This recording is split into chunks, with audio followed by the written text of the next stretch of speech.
Welcome back to Forbidden Knowledge News.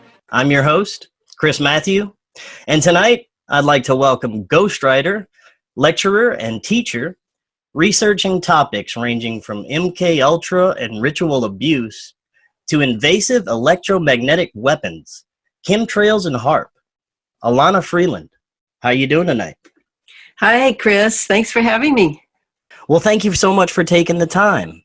And the topics you covered, they cause division even within our community because there's so much disinformation. But the information is so critical and people need to hear this. But before we get to that, give us a little bit about your background and what got you started doing your research. Right. Oh boy, that seems like so long ago. But I'm a 60s person, and I've been relatively politically awake for many, many years. I used to write for my college papers back in the 60s. I was always covering events, which then were almost as dramatic as the events going on today. Certainly I'm thinking of the torching of Notre Dame. When I got involved in this movement, though, the anti-geoengineering, anti-chemtrails, whatever you want to call it, movement, I had been researching for over 2 decades into everything you can possibly imagine about American culture that had happened since Kennedy's assassination, including a retrospective on World War II, back to World War I, the European powers. And so I had quite a backlog when I chanced to come across these issues along with all the other issues.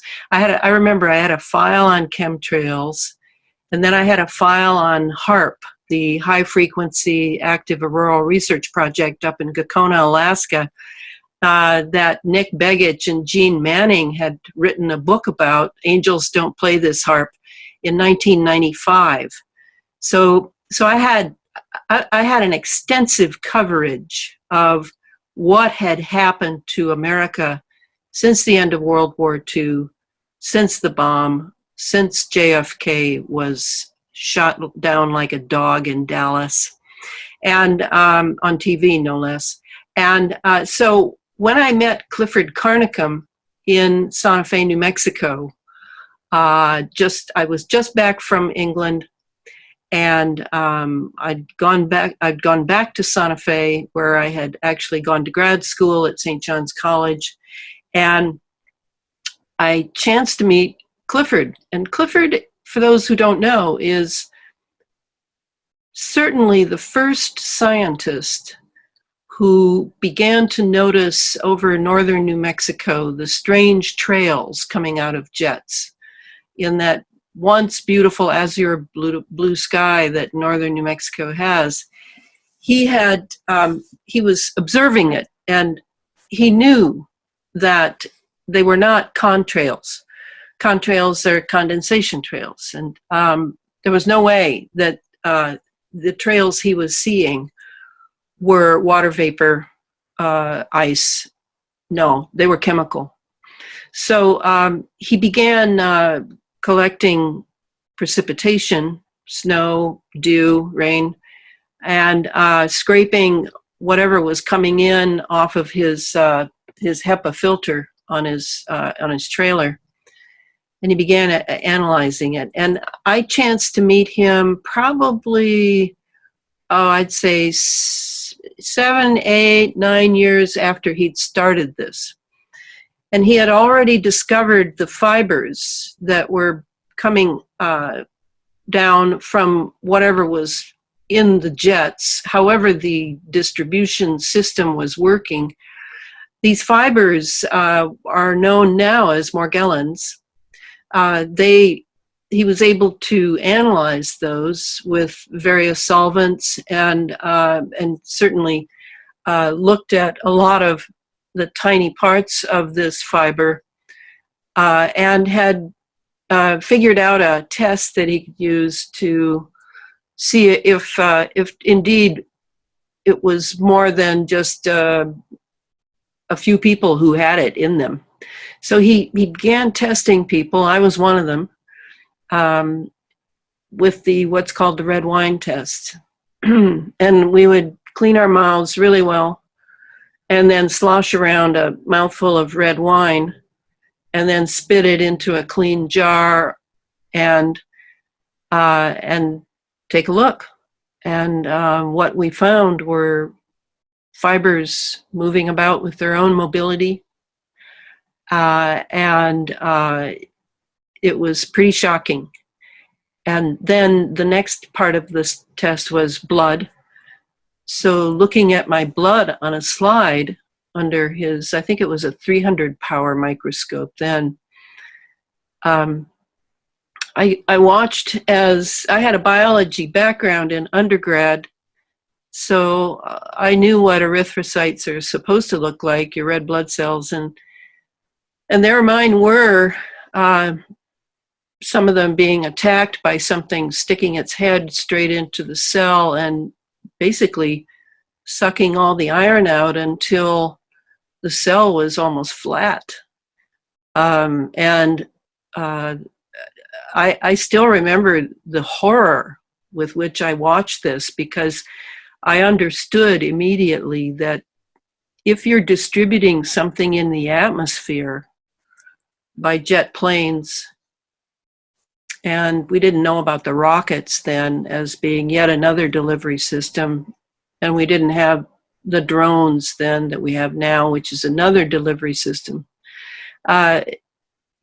You realize, my God, this is an assault. This is an attack. And okay, the military is using commercial jets along with military jets to deliver what we don't know. We don't know what they are. This is only one of the things that Clifford had discovered. There are also the chemicals used in the fuel. There's supplementary systems that are now I realize many years later, like 8 or 9 years later, that they use these things, they use these chemicals for various areas, because we all have a different geomagnetic signature. So like what I mean is, I don't know, where do you live, Chris? I live in South Louisiana. All right. So, you're down by Sean Gautreaux. Do you know Sean? No, I sure don't. Oh, you'd like to. Yeah, he's very much in this movement, and he's a very interesting guy in New Orleans. Oh, very anyway, good. the signature, the geomagnetic signature of South Louisiana is very different from the geomagnetic signature of the Pacific Northwest, where I am, right? Oh, I mean, that's why you have different weather, you have different terrain, you have different trees, you have different everything, right? So they've got it all figured out. But at that time, I didn't know that. But I did get right away that we are all at the mercy of what is in our atmosphere. Now, we knew that for a long time in the pollution that we've had to deal with industrialization and post-industrialization. So we know about pollution, but this is not just something that comes with smokestacks and fire and various ways that we have to make the chemicals that our culture, our civilization is basically dependent upon. This was not just fallout. This was intentional. This had to be intentional. And that was the real shocker. I mean, I already knew a lot of secrets about the government, but this was on a new level for me. So that was the beginning for me. And then when I got back to the Pacific Northwest, after 5 years down there, I came back up here, and I was contacted by a publisher, Adam Parfrey at Feral House, for whom I had done some work when I was living in England. I'd done some editing for him. And he asked me if I thought I could write a book on chemtrails. So I agreed, and I began the research of reading the books that had already been written. There were not that many. Jerry Smith had written 2 books, one on HAARP, one on weather warfare. Then Nick Begich's book, and I can't remember his name right now, but another couple of guys who had written books. And then I turned to the internet and started looking for military documents. And I was very surprised, happily so, that just about everything I might need was in open source. I'm sure there were things I couldn't access, of course, but I found a lot. And so I wrote the first book that came out in 2014 called Chemtrails, HAARP, and the Full Spectrum Dominance of Planet Earth. Then I was on Coast to Coast, and a lot of people came forward, one of whom was a very important guy, Billy Hayes. He had been a tower erector for over 240 installations for the U.S. military and CIA around the world. And he was very skilled in electromagnetics, and he was so happy that I had written the book. It was like, he felt like it was what he would have said. But he began to guide me in ways to show me the next phase. That was just the beginning, where I was sort of going through what we already knew, really, about the jet fuel, about contrail versus chemtrail, about how the term chemtrail had come from the U.S. Air Force Academy, and how Raytheon had owned all the patents for the HAARP instrument, what the HAARP instrument was, what the HAARP experiments were. And at that time, you may remember, there was a lot going on around hurricanes and earthquakes in those years. So I break down in that first book some of those operations, because they were indeed geoengineered operations. That would include the Katrina, Sandy, the Haiti horror, what happened in Indonesia. There were many, because they were basically working with an instrument that through the ionospheric heaters like HAARP, in order to be able to control the weather. And so there was a lot of experimentation, a lot of destruction, a lot of people's lives were completely smeared. A lot of people lost their homes, never went back to them. So obviously, operations that have been going on in America for many years, certainly since the Cold War and before, using Americans for experimentation, and that's not new. What was new was the scale on which this was being done. And as I began to learn through the years, what was also new were the many levels upon which experimentation was going on. All the way from, yes, weather and how you control weather, to atmospheric pressures, the jet stream, the electrojet, the troposphere, the ionosphere, the magnetosphere. I mean, the scale was space age scale. It wasn't just down here, sort of scientists out of control, Dr. Strangelove scientists, finding ways to make more money and make big careers. It wasn't just about that. That became evident to me as Billy Hayes led me through one technology after another, and I realized how organized this was.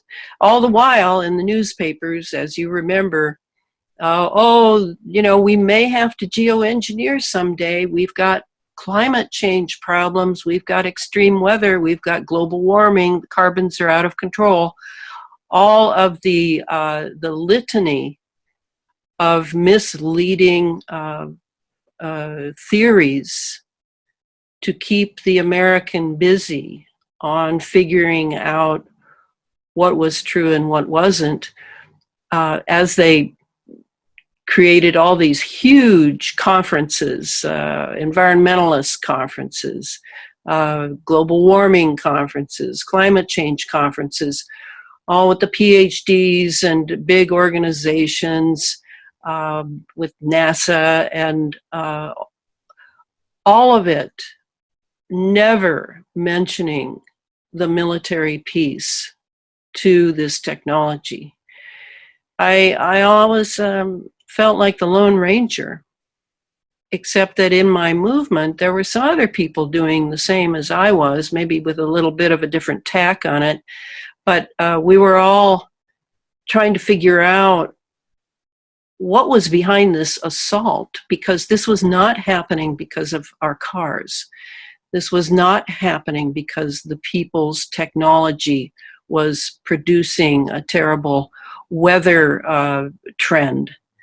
This was being done by the military-industrial intelligence complex. And it had many levels to it. And it seemed to us more and more, as we took a deeper and deeper look at it, that human beings were one of the primary objectives of study. And so over time, I discovered what is known as the space fence. That's the second book. The second book is Under an Ionized Sky, From Chemtrails to Space Fence Lockdown. And when I say an ionized sky, what I mean is, since HAARP, there has been a lot of effort to, in a way, turn our atmosphere into a mini ionosphere. In other words, ions, electricity, making the atmosphere so electrical that many thousands of millions of wireless operations could go on simultaneously, because there would be a lot of particulate matter in the air, and you need particulates in order to move radio waves, microwaves, any kind of waves. And so the ionization of the atmosphere that followed from all the HAARP experiments has really been the godsend for what was known in the 1980s as the SDI program, the Strategic Defense Initiative, or as people called it, the Star Wars program, because the Star Wars movies started coming out in the late 70s. So it took me a while to realize, oh, yeah, this is the old SDI program that they basically went black with. It sort of disappeared, and now it's back because it didn't work before. It couldn't work before because the atmosphere simply could not sustain many wireless operations that they needed. So that's sort of the direction I was going in with the space fence. And then the space fence, there had been a space fence back then under the SDI program, but it was really small, and it was down right in your neck of the woods across that southern central United States was a whole band of radar installations that constituted the space fence. They had big dishes that were pointed at the sky, and and they told us that they were looking for extraterrestrials. They told us they were looking for space debris, same thing as they tell us now regarding the space debris. But the space fence was about much more. And now it is fully operational. And those patents, whereas Raytheon, the second most powerful military contractor in the world, owned all the HAARP patents, Lockheed Martin owns, and it's number one defense contractor. Lockheed Martin owns all the space fence patents. And so I spend the whole book that came out in 2018, it's called Under an Ionized Sky, From Chemtrails to Space Fence Lockdown. I spend the whole book going through how the infrastructure was laid out. And once you begin to read that book and you're going from chapter to chapter and you're seeing, oh, wow, so, okay, so radar installations are involved. Well, that makes sense. It's military. But wait a minute, cell towers are involved too. GWEN towers, ground wave emergency network towers are involved. Cell phones are involved. NEXRADs are involved, those big golf ball radar installations across the United States, usually near radio stations. Those are involved. WSECs are involved, the wet surface air cooling technique from nuclear and industrial stacks that produce lots of water vapor. They're involved. And you suddenly realize that all of this equipment here on Earth is all calibrated to work together as one large machine. And that has to do with what's being laid in the upper atmosphere, not just in our atmosphere, because our jets are still laying those trails. And those trails are loaded with nanoparticles of heavy metals that we're all sucking in. And those nanoscale, a nano is equal to 1/billionth of a meter. That nanoscale particle, of which there are trillions and trillions and trillions, we're breathing in. And it's going straight to our brain because it can easily slide through the blood-brain barrier. And meanwhile, Alzheimer's at one end of life and autism at the other are just booming, growing in leaps and bounds. And that doesn't seem to matter to those who are committed to this technology that has basically turned our atmosphere into an ionosphere. And all of this in service to what Catherine Austin Fitts, the investment analyst, calls the secret space program. And that's the key to understanding how this could be done to us, how the quality of natural life could be so consumed by heavy metals, nanosensors. I mean, we've seen articles, they're dropping trillions of sensors in the upper atmosphere to send back data about temperature, density, chemical composition, etc. up there. But a lot of them don't stay up there. They come down here and we breathe those in too. And then there are the tiny computers, the microprocessors. They're so tiny. They're so on a nano scale, you can't even imagine. They're transceivers. They're transmitting and receiving, and somebody is taking up all that data that is not just around us, but is inside us. And this is how far I've come in 9 years. This is the big thing for me now. You know, I spent a lot of time on the weather. I spent a lot of time on turning weather into a weapon and using it for political gain, political control over other nations. Spent a lot of time on figuring out how the ionosphere and our atmosphere are connected and what that entails for us, what it entails for us to live in an electrified atmosphere filled with radio and microwaves, what it means for our brain development, what it means for our children, what it means for our evolution.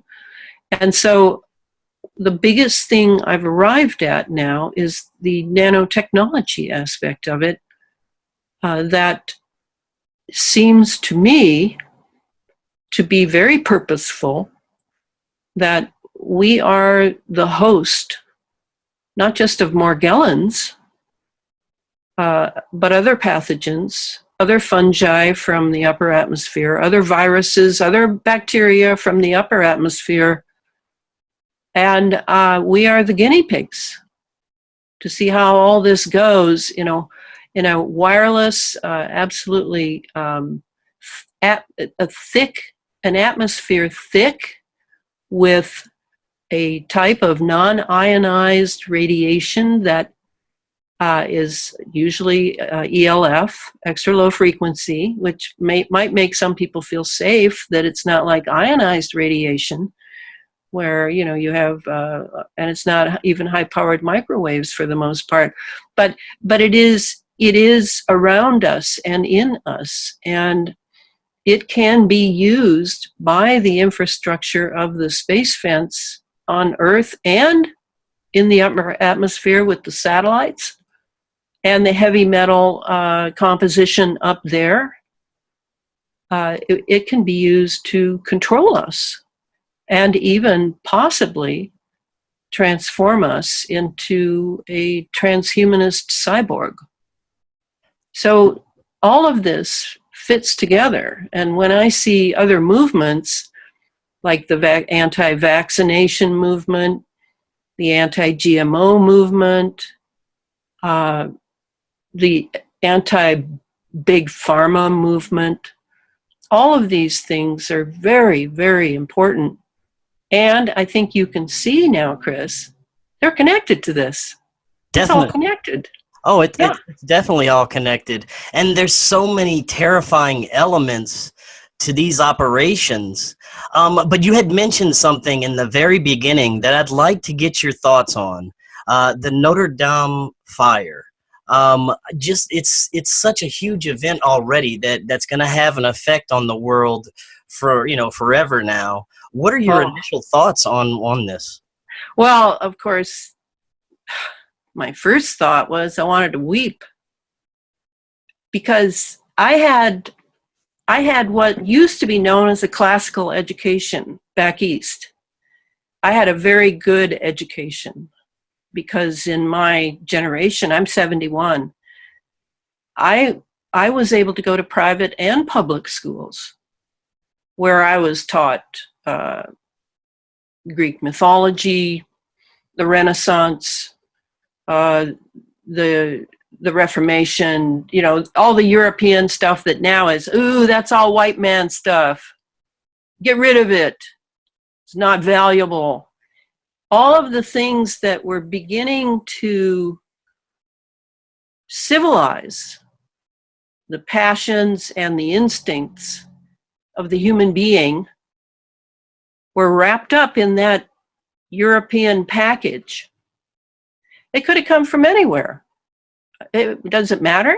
Well, the powers that be that now run things are so savage that to them it matters, and they don't want it for the people. They want a slave class. They want an obedient slave class that loves its toys like cell phones. I mean, Chris, I don't own a cell phone. Why would I want to own a military weapon that's going to be used against me and those around me? Why would I do that? I wish I could say the same. Well, it's a matter of perspective, isn't it?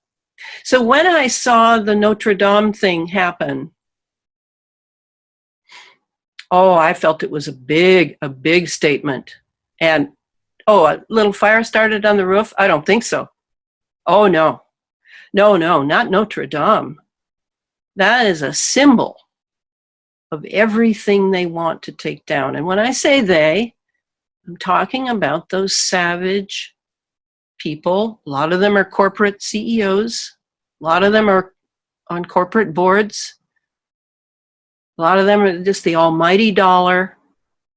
And a lot of them are esotericists. I've studied Rudolf Steiner for years. A lot of people know that. I'm so indebted to Rudolf Steiner for teaching me how to really think. But if we have esotericists also at the top, not just the greedy bastards that want more power, more money, and love to dominate people because they're all sociopaths. They want something more. They want to be as gods on the earth, as gods that decide, oh, this is human and this is machine, but now we're going to have something in the middle too. We're going to have a cyborg, going to have an androgen, whatever you want to call it. It's too captivating. It's too there's too many perks that can come from what is now called, and it will change. It will go through all sorts of names, but now it's called the BCI or BMI, the brain-computer interface, the brain-machine interface, and this idea of the singularity, the Singularity University in Palo Alto in Silicon Valley is right next to Facebook and Google. It's buddies. So we're being prepped, and by torching Notre Dame, it's a statement. How was it torched? Well, I would say take a good look at Paradise, California, and I thoroughly examined that, along with some other activists in the movement. Right. I've had Deborah Tavares on. Yes, and Jamie Lee of aplaintruth.info has about 100 videos on that Paradise.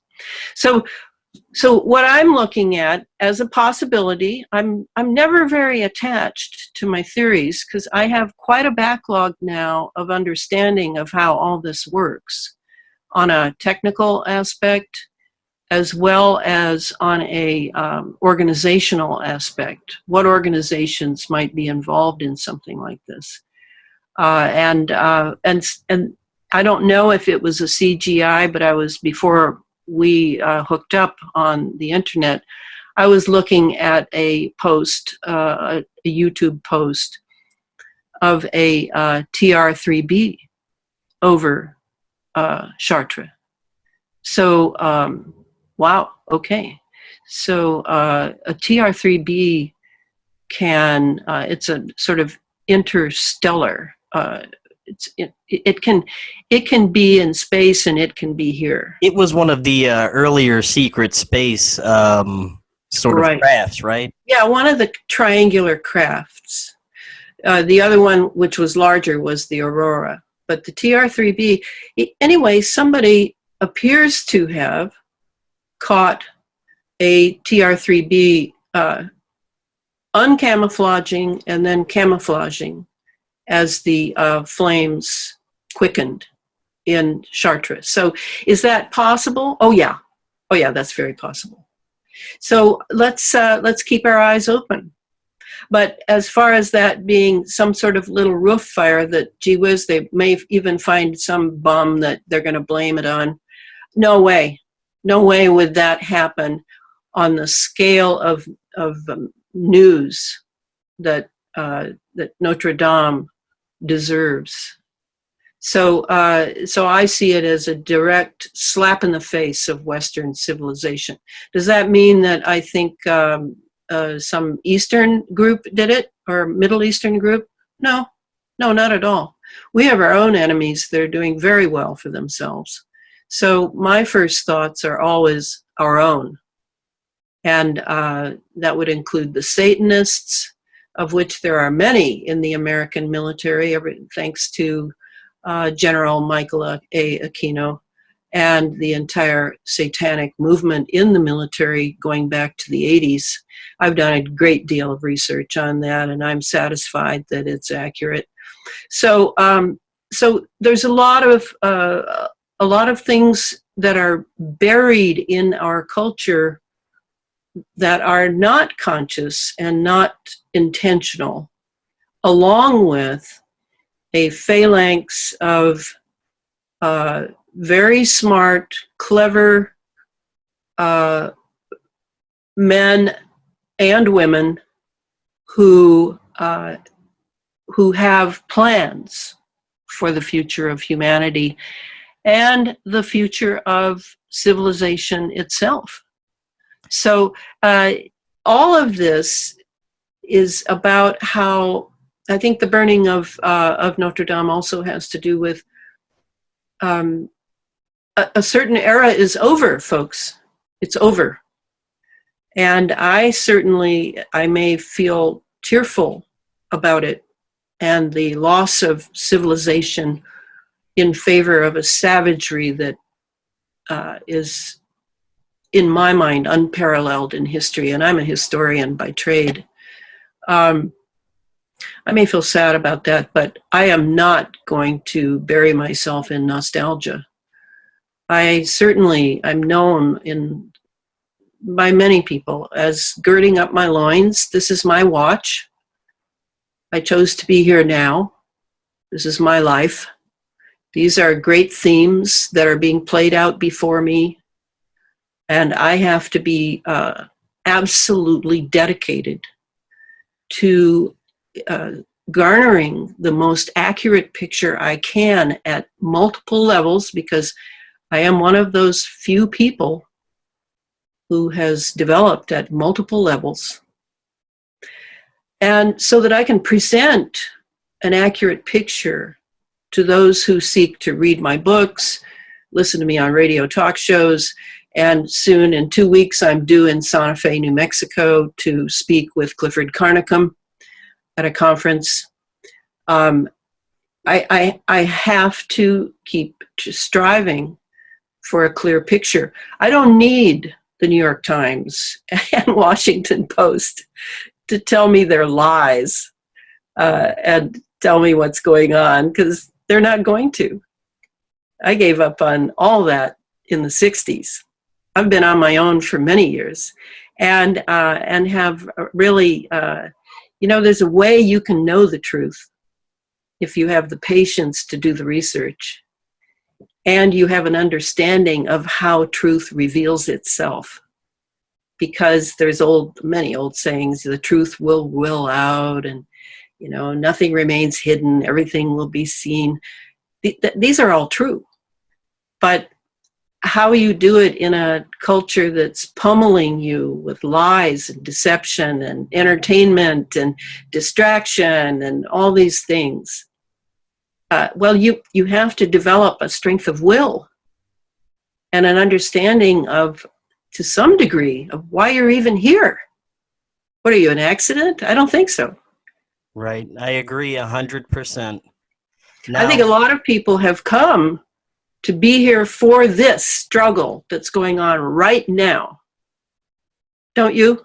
Yeah, I definitely agree. I'm starting to believe the theory that, we do choose to come back here for particular reasons. Yes, always. Yeah, I think I was 8 years old when I first realized. Of course, I was a child. I didn't know quite what I had realized, but I realized that I had known the man that wrote something I read in a book that was written 2,500 years ago. Wow. I knew him. And it was like, then in a typical 8-year-old fashion, then I kind of, oh, well, okay. Yeah, then I went on my way. Only years later did I go, wait a minute. What was that about? Right. And so we are here with purpose, and everything around us. This is where the Hindu idea of Maya and illusion comes in. Everything around us seems to be calling for our attention. Look here, look there, look here, look there. Or maybe you'll make some mess that will take you years to work your way out of. There's so many ways to lose your way on why you came here. And that's the beauty of this strange earth journey. And it's also kind of scary because, it takes a long time for us to gird up our loins and then to have a clear perspective on what's going on levels that, yes, seem to be unattainable to us. Like, I'm not in Washington, D.C. There was actually a time in my life when I could have been in Washington, D.C., but I chose another path. Do we need to be where the crime is committed in order to know what the crime is and the criminal who perpetrated it? Well, the Sherlock Holmes mysteries, which I adore, says no. No, you just need to be able to think and observe. And that's exactly true. That is exactly what I have learned over these years. Yeah. And I love it. That's very well said and very true. And, Elana, one of the things that we're having to deal with that, they're rolling this out no matter what. They're rolling out 5G. And, there's very little we can do to kind of combat this.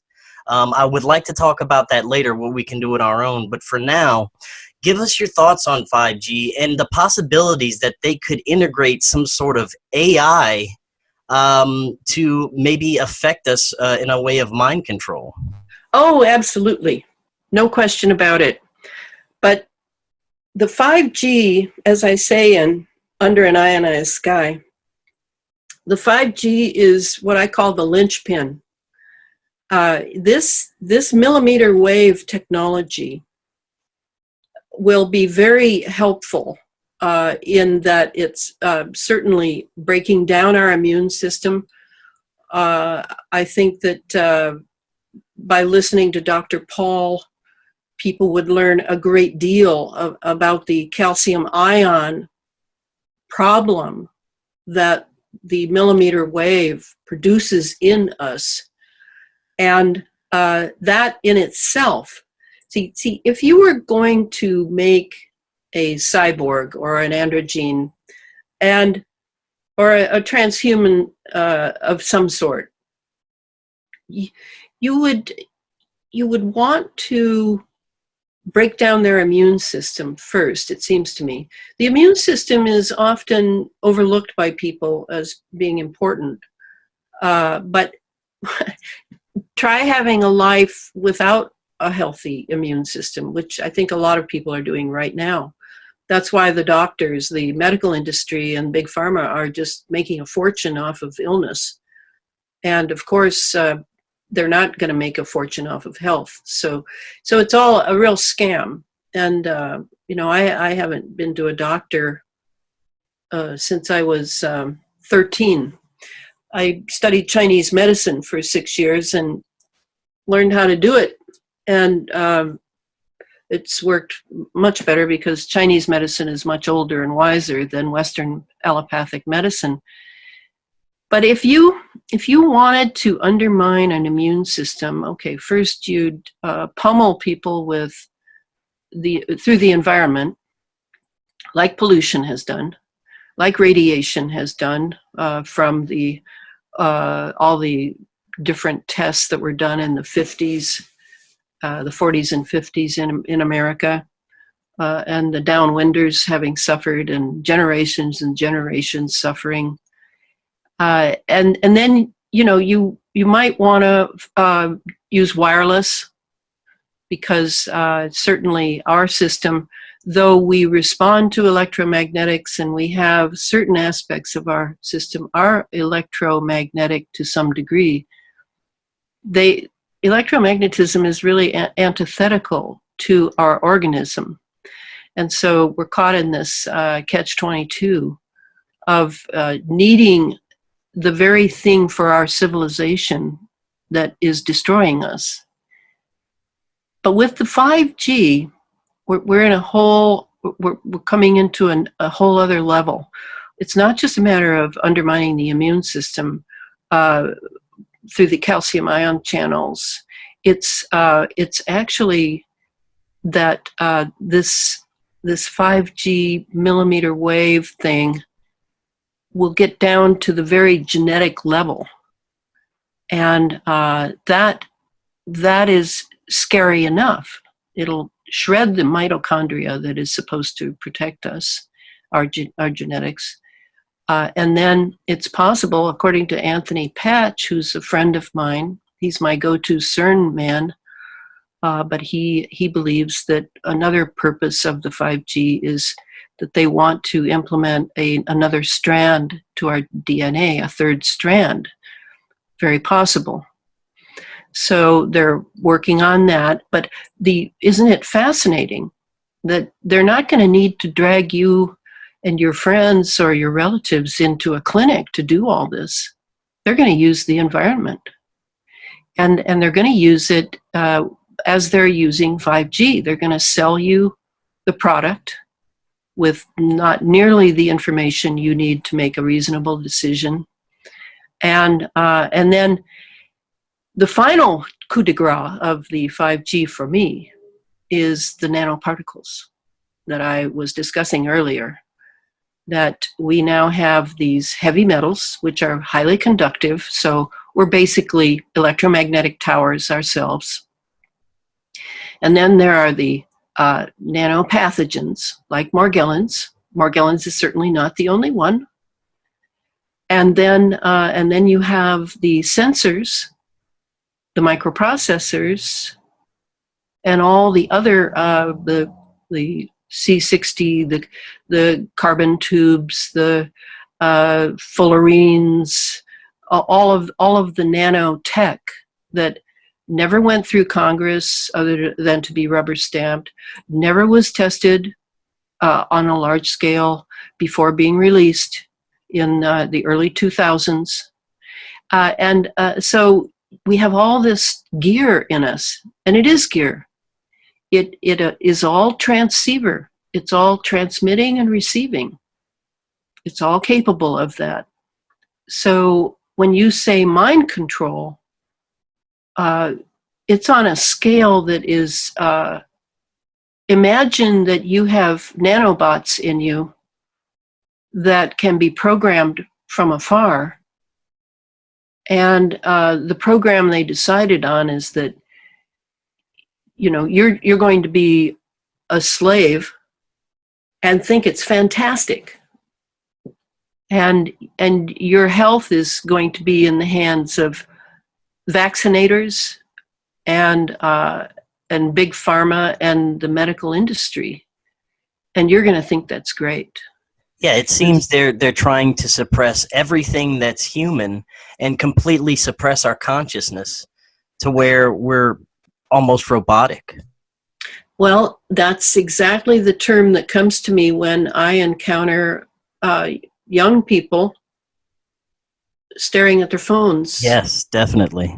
There is a robotic element that is already in place. And I do want to warn your listeners that it sounds like I'm talking about the future, but it's already started, and it's just getting going now. But remember, that cell phone can be pulsed, whether it's on or off. It does not matter. It's always on. It can be pulsed with frequencies that alter your mood and your thoughts, just as it's used with sleepers who are involved in false flag events of killing. This is a dangerous instrument, and it's something to be aware of. I'm not here to fearmonger. It's something that you need to really take seriously as a piece of technology. And I'm recommending to people, you can't turn it off, okay? Can't turn it off. And now you can't even take the battery out anymore unless you have one of the oldies, which won't be allowed much longer. So you could put it in your car at night, but to get it as far away from where you sleep as possible, to sleep with your head to the north or east, to unplug everything possible, including your router at night when you sleep. You know, a lot of people are having sleep problems. I can't believe they haven't figured out why. It's really easy. And if you live in a neighborhood like I do, you've got to take your neighbors into account in this. They're not turning their routers off, probably. Right. So what wall are you sleeping on? You know, turn your bed a little bit, see if that does anything. In other words, let's start thinking on our feet. Let's start thinking for ourselves instead of waiting for a panacea to come along that's going to make everything okay. It's not coming. And neither is Martin Luther King. We're on our own now. And it's time for us to grow up and get over our video games and our super fast download of movies and get with the picture here of what we're really fighting for here. We're fighting for the future of humanity. Well, that brings me to, where do you think that we're headed in the next 10, even 5 years? And what can we do individually to try and combat this?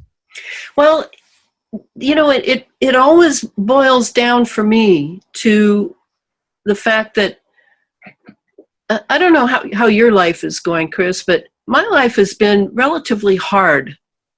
There have been difficulties that some are self-imposed and self-created, but some I just sort of inherited along with my family, my culture, my time.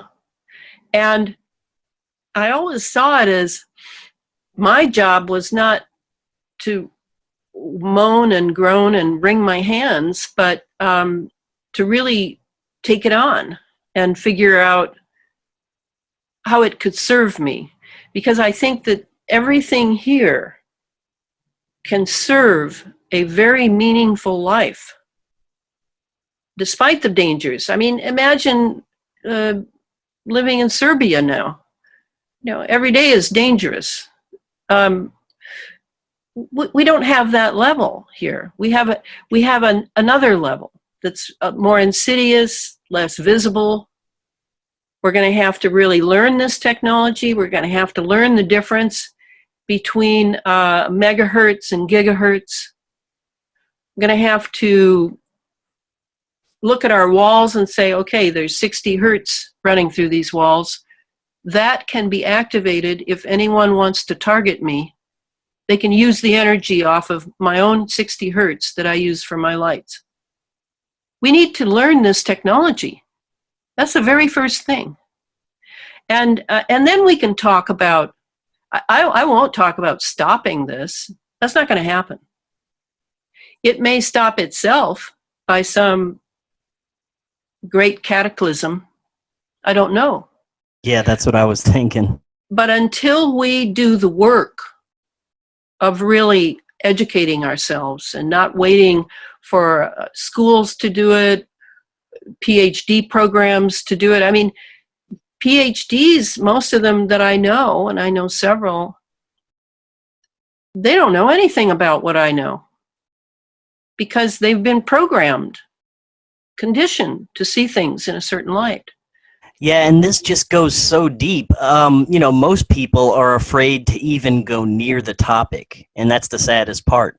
Well, I don't know, if fear works out for people, have at it.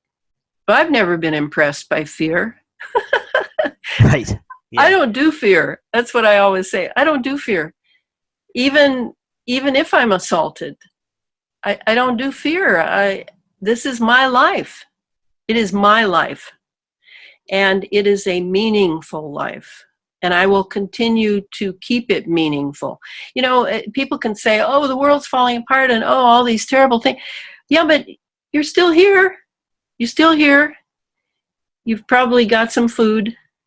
You've probably got a roof over your head, unlike many people now.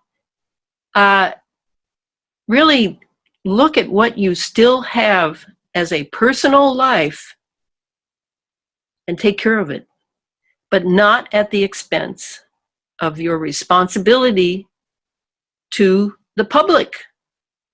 This is where Americans have really failed big time. I have been yelling about stuff since the 60s. I have not stopped. And most people are just so self-satisfied, so burrowing into their little comfy, cozy, convenient American lifestyle that they don't understand. You have a big opportunity here to be a bigger person than that. Why aren't you taking the opportunity? But because it's dangerous?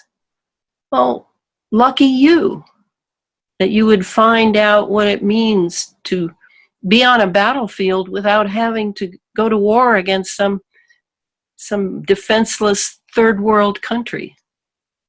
You could actually see that we are on a battlefield right now. And the first step has to be your own knowledge. I always say at the end of a talk, and I always sign my books for people with knowledge is power. Scientia est potentia. And the bad guys know that too. And that's why they like you to stay ignorant. They want you downloading those movies and zoning out into the alpha land. They don't want you taking hold of knowledge and turning it into power. That's what they do. And they definitely don't want the younger generations to put down that cell phone and start to turn it all around that way. No, they don't. They want you to get excited over the new model coming out. It's all hypnotic. It's all addictive. And if you're smart, whoever's listening, you'll get out of it so that you can have a real life. And I'm old, and I'm from another era. I was lucky enough to live in the 60s generation. We were a very unique, unusual generation for all the bad-mouthing people do of the 60s generation. Yeah, we didn't save America, did we? Well, we were 21. Excuse me. We were kids. And COINTELPRO from the FBI and CIA, domestic CIA, they came at us with everything they had. Bad drugs, LSD, you name it. They did it to us. They killed the figures we loved. They murdered them so that we would be sad and lost and give up. We've been through it, and I am grateful that I cut my teeth on the 60s generation, because I'm still going, and I'm going to continue going until I drop dead. This is your life. And, I just cannot put a value on it.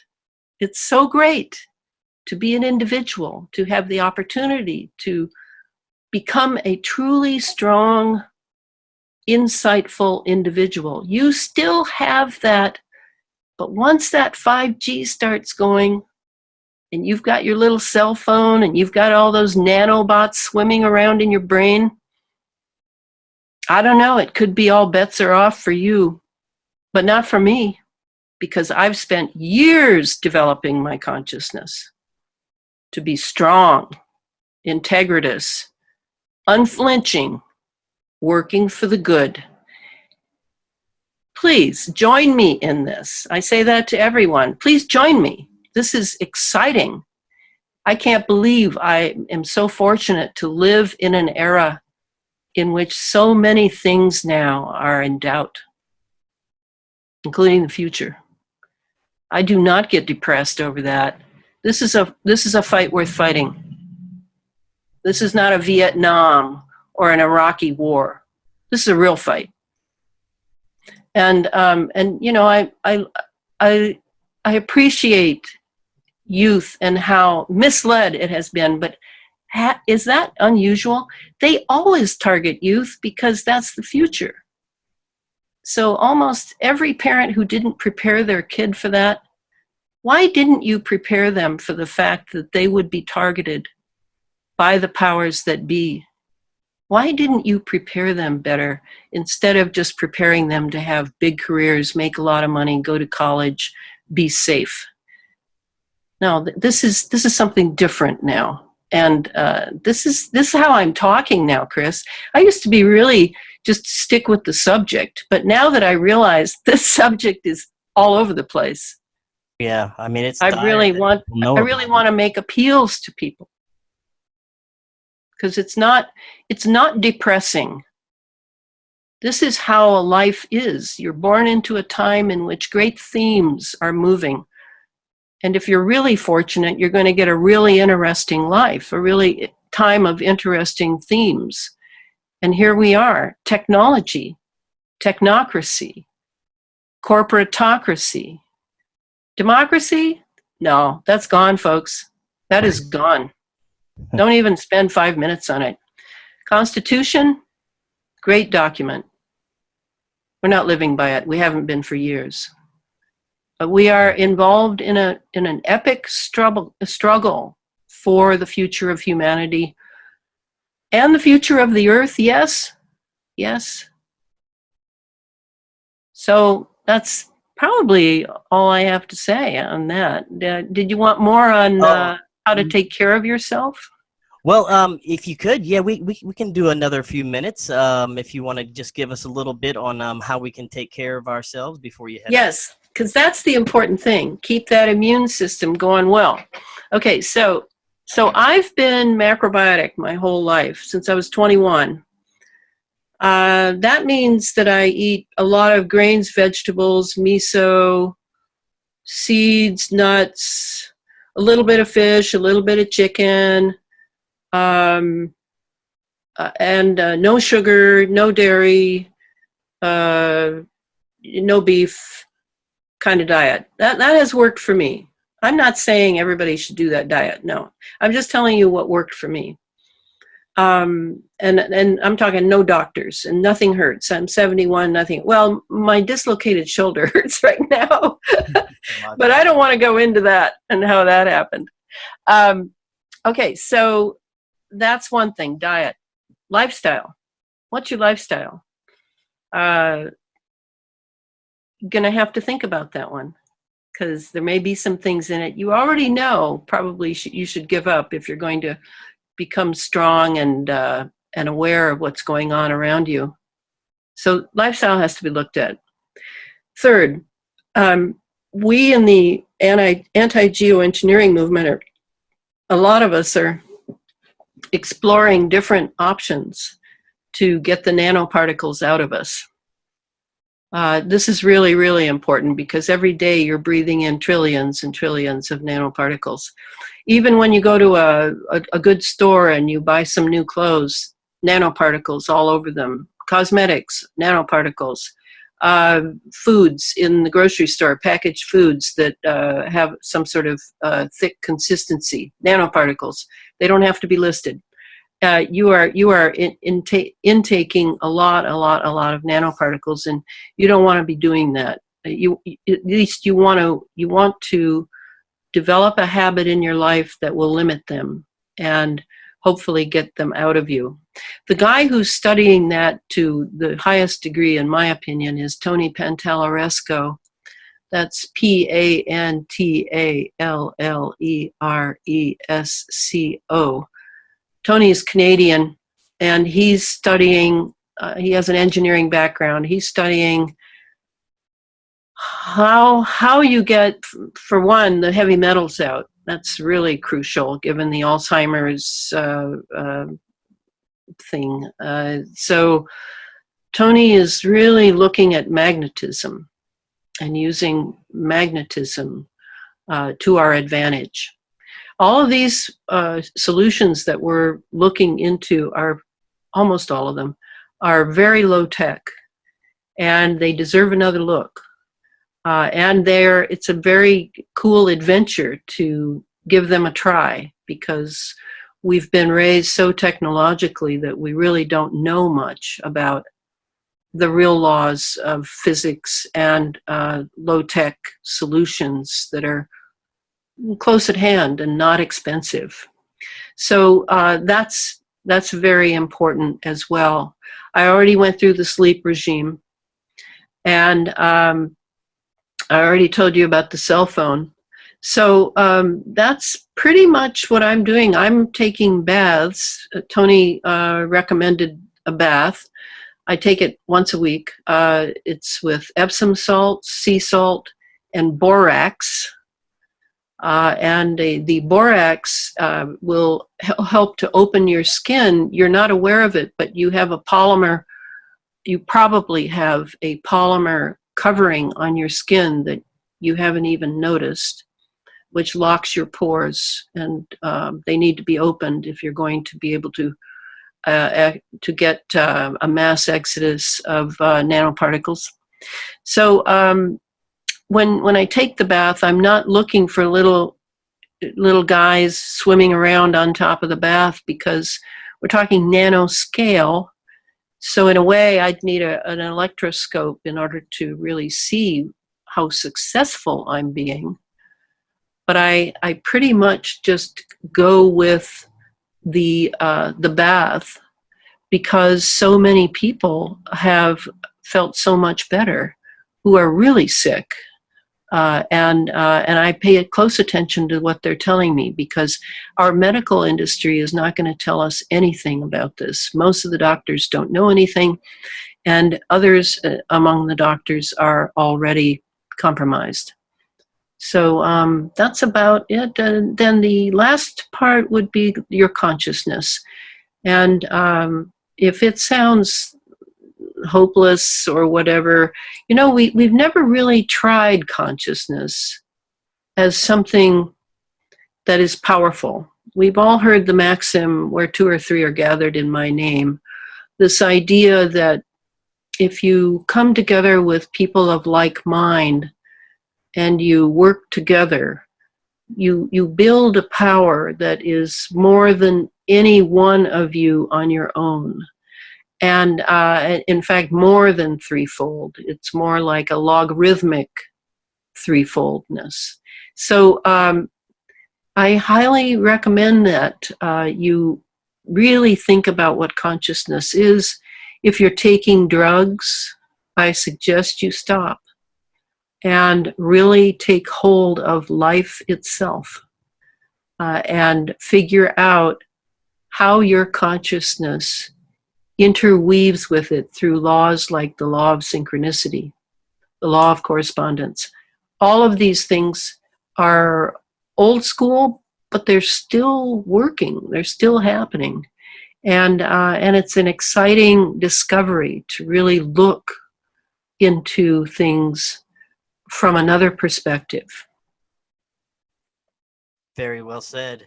That's a perfect note to end on. Elana, I want to thank you so much for coming on tonight. That was some fantastic information, very critical information for people to know. And I'm going to definitely have to have you back on again. All right, Chris. Maybe my shoulder will be better by then. Oh, yeah, there you go. You have a very good night. Thank you.